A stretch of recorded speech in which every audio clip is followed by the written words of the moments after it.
አባይ ማለት 14 ዓመት የፈጀ ጨቅላ ህፃን እያለሁኝ የተጀመረ ነገር ነው። ግን እኔ እሱን ልነግራችሁ አይደለም የመጣሁት። ኦልሬዲ እናንተ ስለምታውቁት ዛሬ የመጣሁት ሰሞኑን ብዙ ኢትዮጵያውያን ሆኑ ከኢትዮጵያ ውጭ የሆኑ ሰዎች ስለ አባይ ብዙ ቪዲዮዎች ይሰራሉ እና እነዚህ ቪዲዮዎች በሚሰሩበት ጊዜ ስፔሲፊካሊ 6 ሰዎች ይመሰገናሉ።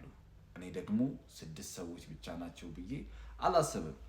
ለምሳሌ ያው ቀዳማዊ ኃይለሥላሴ እቅዱን ላወጡበት፣ መለስ ደፍሮ ለጀመረበት፣ ኃይለ ማርያም ላስቀጠለው እና አብይ አህመድ ለጨረሰው፣ ኢንጂነር ስመኘው ደግሞ ይቻላል ብሎ አምኖ ስለጀመረ ማለት ነው።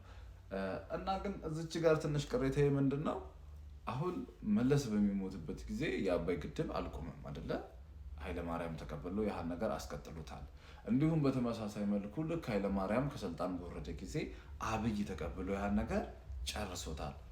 አሁንም ኢንጂነር ስመኘው ይህን ነገር ከጀመሩት ሰዎች መሀል ነው። ለዛም ደግሞ ብዙ ሰዎች እሱን እያመሰገኑ ቪዲዮ ሰርተዋል፣ ምስጋናም ይገባዋል።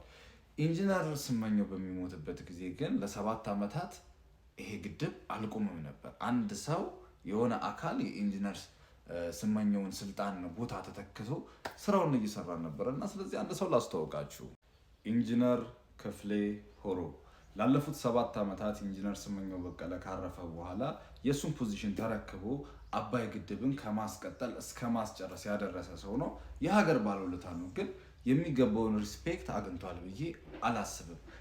ለ7 ዓመት እንደ አባይ ግድብን ያህል ትልቅ ፕሮጀክት ማኔጅ ማድረግ ከባድ ነገር ነው። እንደዛ አድርገህ ደግሞ በቂ የሆነ ምስጋና ለማግኘት ደግሞ በጣም ከባድ ነገር ነው ብዬ አስባለሁ። እሱ ብቻ ሳይሆን የኢኢፒ መሪዎችም አሉ እንደ አብርሃም በላይ፣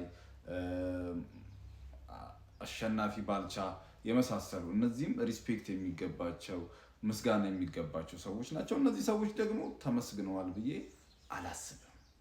እናም እንደ ዜጋ እና ደግሞ ፎሎወሮችንም ወክዬ እነዚህን ሰዎች በዚህ ቪዲዮ ማመስገን እፈልጋለሁ። የሀገር ባለውለታ ናቸው፣ ክብር ይገባቸዋል።